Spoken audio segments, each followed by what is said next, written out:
नमस्कार, जय हिंद साथियों। आप देख रहे हैं बिहार ट्रेंड और ये नया भोजपुर ओपी थाना क्षेत्र के अंतर्गत नए आपराधिक कानून के बारे में किस तरह से मीटिंग करके सभी वार्ड मेंबर्स और सभी जनप्रतिनिधि को बुलाकर नए कानून के बारे में समझाया जा रहा है कि नया कानून में क्या क्या बदलाव हुए हैं, उनके बारे में विस्तृत रूप से सभी जनप्रतिनिधियों को समझाया गया।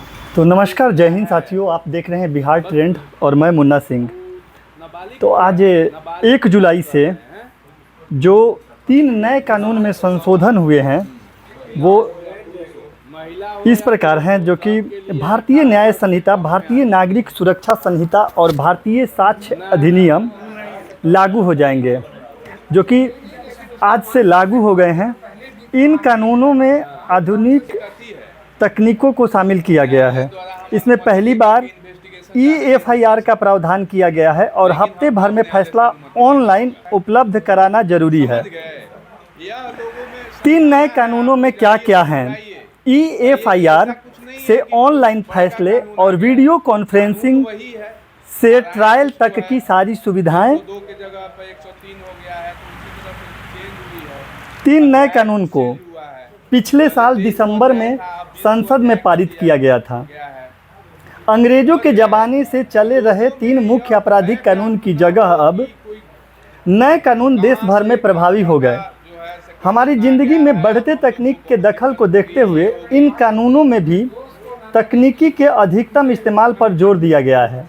ज़्यादातर कानूनी प्रक्रियाओं को डिजिटलाइज करने का प्रावधान इन कानूनों में किया गया है। संसद में चर्चा के दौरान इन बातों का भी उल्लेख किया गया था। पहले जानते हैं, आइए सबसे पहले हम लोग जानते हैं कि 3 नए आपराधिक कानून क्या क्या हैं। 1 जुलाई से लागू होने वाले 3 नए कानून भारतीय न्याय संहिता, भारतीय नागरिक सुरक्षा संहिता और भारतीय साक्ष्य अधिनियम है। ये कानून क्रमशः भारतीय दंड संहिता IPC, आपराधिक प्रक्रिया संहिता CRPC और पुराने भारतीय साक्ष्य अधिनियम की जगह लेंगे। 12 दिसंबर 2023 को इन 3 कानूनों में बदलाव का बिल लोकसभा में प्रस्तावित किया गया था। 20 दिसंबर 2023 को लोकसभा और 21 दिसंबर 2023 को राज्यसभा से ये पारित हुए। 25 दिसंबर 2023 को राष्ट्रपति ने 3 विधेयकों को अपनी मंजूरी दी। वहीं 24 फरवरी 2024 को केंद्र सरकार ने घोषणा की थी कि 3 नए आपराधिक कानून इस साल जुलाई से लागू होंगे। देखिए कौन सी धारा बदली गई है इसमें। जुर्म जो कि देशद्रोह जुर्म पे IPC की धारा पहले 124 लगती थी, वो भारतीय न्याय संहिता धारा 152 हो गई। गैर कानूनी सभा जो धारा 144 लगता था, उसे अब धारा 189 कर दिया गया है। और इसी प्रकार नए कानूनों को तकनीक से कैसे जोड़ा गया है। दस्तावेजों में डिजिटल रिकॉर्ड्स भी शामिल, इनमें अत्याधुनिकतम तकनीकों का शामिल किया गया है।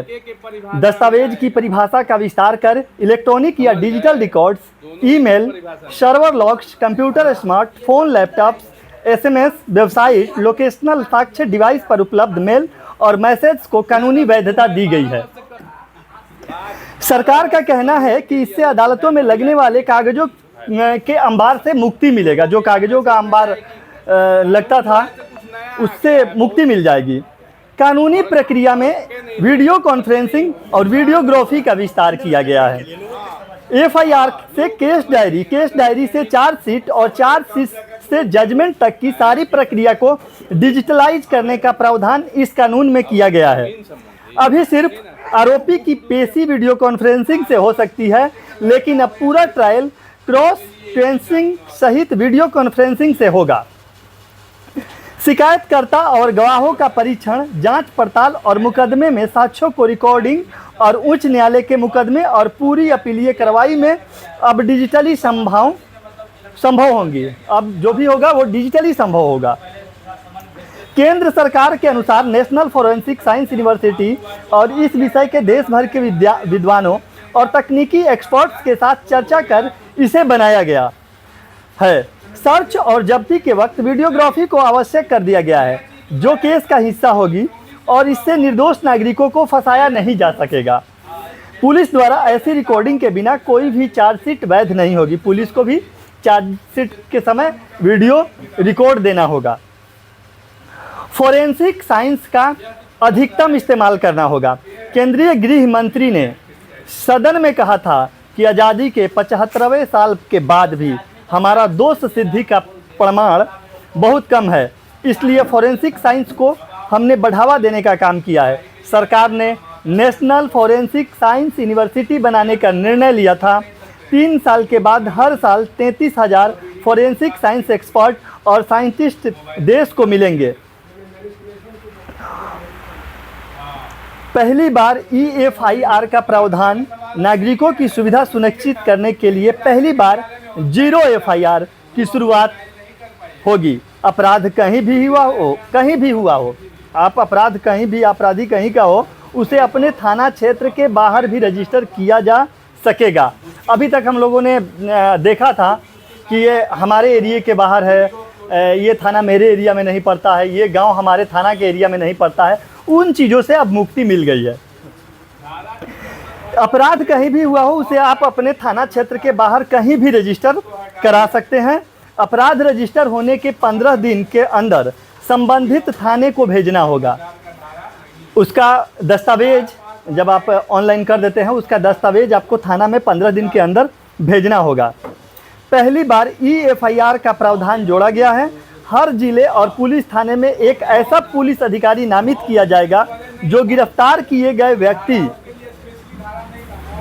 के परिवार को उसकी गिरफ्तारी के बारे में ऑनलाइन और व्यक्तिगत रूप से सूचना देगा। अब जिसके घर से अपराधी को गिरफ्तार किया जाएगा, उसके घर व्हाट्सएप से, मेल से, मैसेज से एक सूचना दी जाएगी कि आपके घर से गिरफ्तारी होने वाली है, अरेस्टिंग होने वाली है, और सूचना के तत्पश्चात ही पुलिस अरेस्ट करेगी। इस मामले में बयान की वीडियो रिकॉर्डिंग आवश्यक है और इस मामले में पुलिस को वीडियो रिकॉर्डिंग भी देना होगा बयान का।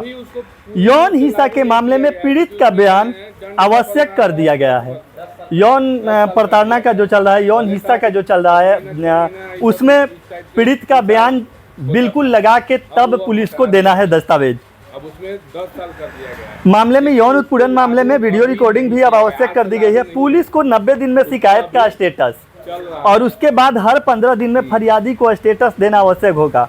पीड़ित को सुने बिना कोई भी सरकार 7 वर्ष या उससे अधिक के कारावास का केस वापस नहीं ले सकेगी। इससे नागरिकों के अधिकारों की रक्षा होगी। और सुनिए, हफ्ते भर में फैसला ऑनलाइन उपलब्ध कराना होगा, जरूरी है ये। 2027 से पहले देश के सभी अदालतों को 2027 से पहले देश के सभी अदालतों को कंप्यूटराइज करने का लक्ष्य रखा गया था। नए कानूनों में आरोप पत्र दाखिल करने के लिए 90 दिनों की समय सीमा तय कर दी गई है और परिस्थिति देखकर अदालत आगे 90 दिनों तक परमिशन और दे सकेगी। इस प्रकार 180 दिनों के अंदर जांच समाप्त कर ट्रायल के लिए भेज देना होगा। कोर्ट अब आरोपित व्यक्ति को आरोप तय करने का नोटिस 60 दिनों में देने के लिए बाध्य होंगे।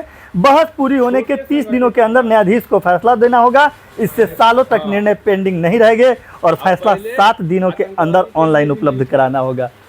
तो आप लोग कमेंट करके जरूर बताइएगा, क्या ये नए कानून से आम नागरिक को फायदा मिलेगा। जो अगर मान के चलिए कि किसी के घर में कोई कांड होता था, केस करता था, FIR लिखने में मामले को कोर्ट में चलते दशकों लग जाते थे, 7 साल, 8 साल, 9 साल, 10 साल, और उसके बाद भी कोर्ट का फैसला नहीं आता था, और आता भी था तो किस तरीके का आता था। और इस पर आप कमेंट करके जरूर बताइएगा।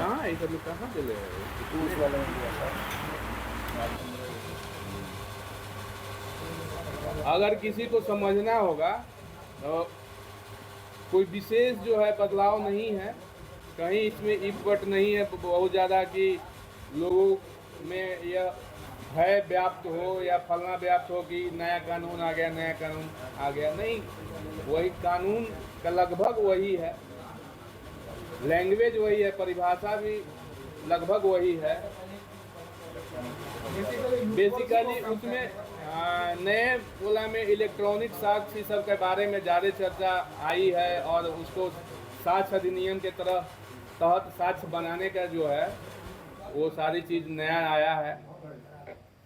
अनुसंधान टफ हो गया है बस। हाँ, इलेक्ट्रॉनिक नया चीज आया है, इलेक्ट्रॉनिक वाला जो आया है। के एविडेंसेस हाँ, बन सकते हैं उन सबको हाँ कलेक्ट शामिल किया गया है। कलेक्ट करना है सब। जो व्हाट्सएप से, सीसीटीवी से, डीवीआर से, फलना से। अब आपके यहाँ हम डीवीआर से ले रहे हैं तो आपको अब एक मने देना होगा, प्रमाण पत्र भी आपसे लेंगे कि आपके हम डीवीआर से लिए हैं, फलना काला रंग का है, जिस डीवीआर में इतना नंबर है, फलना नंबर अंकित है। ये सब चीज़ कर करके नया चीज़ आया है।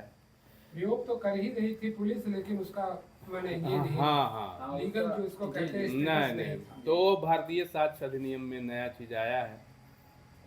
बाकी सब वही है, कुछ इसमें भयभीत होने की संभावना नहीं है। तो खुश होने की बात है कि जो मैंने गड़बड़ करने वाले हैं वो बच नहीं पाएंगे। हाँ, ना पुलिस से बच पाएंगे और नहीं कानून से बच पाएंगे। नहीं, चलिए, कानून का डर तो होना ही चाहिए।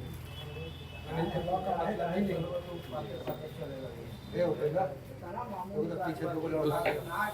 तो घटा ये समझ गए घटा क्यों है, 511 से 358 हो गया है। वो तो वही है, उसको सब सेक्शन बढ़ा दिया गया है। हाँ, सब